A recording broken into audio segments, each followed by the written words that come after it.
राम राम सभी को। जय श्री राम। चलिए जानते हैं प्रभु श्री राम की वंशावली। आइए प्रारंभ करते हैं प्रभु श्री राम की वंशावली। सबसे पहले प्रभु श्री राम के वंशावली में हमारे पहले ब्रह्मा जी आए। ब्रह्मा जी के बाद मारीची आए। मारीची के बाद कश्यप मुनि आए। कश्यप मुनि के बाद विवस्वान आए, है ना, विवस्वान मुनि। फिर उसके बाद मनु मुनि है ना, वो आए। फिर उनके बाद इक्ष्वाकु आए। इक्ष्वाकु मुनि के बाद हमारे आए कुक्षी मुनि। कुक्षी मुनि के बाद आए विकुक्षी मुनि। विकुक्षी मुनि के बाद आए बाण के बाद अनरंग के बाद अनरंग मुनि के बाद प्रथु मुनि आए। प्रथु मुनि के बाद त्रिशंकु मुनि आए। त्रिशंकु मुनि के बाद आए धुंधुमार मुनि। फिर इनके बाद आए युवनाथ अक्षर मुनि। फिर इसके बाद आए मंथरा मुनि। फिर इसके बाद आए सुसंधि मुनि। फिर इनके बाद आए हमारे ध्रुव संधि मुनि।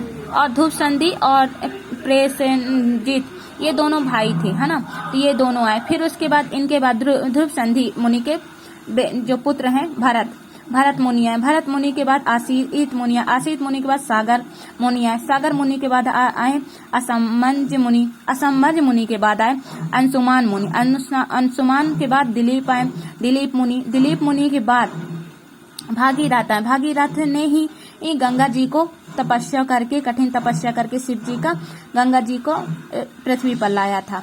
फिर इसके भागीरथ के बाद आए कुरुक्षात मुनि। फिर इसके बाद रघु आए। रघु मुनि के नाम पे ही मतलब रघुवंश कुल का नाम पड़ा, राम जी के कुल का नाम पड़ा रघु मुनि के नाम पे। फिर इसके बाद आए प्रवर्त मुनि के बाद सखर मुनि आए।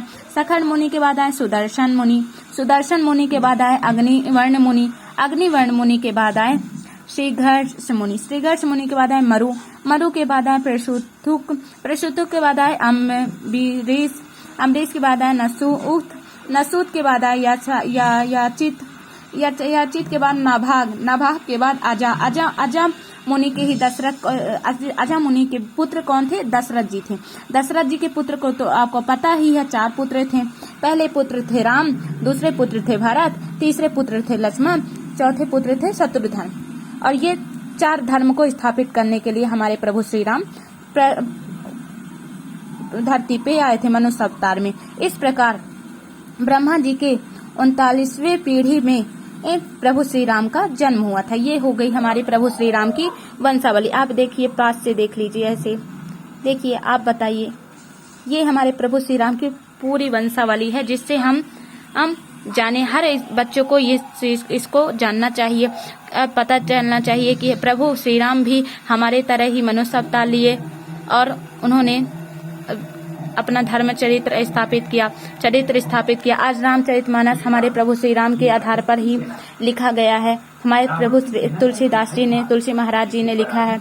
इसलिए हमें उनका रामचरितमानस का अध्ययन करना चाहिए, पाठ करना चाहिए, जिससे आज के बच्चों का भविष्य बदले और वो अच्छे मार्ग में जाएं। जय श्री राम, जय बागेश्वर धाम, हर हर महादेव।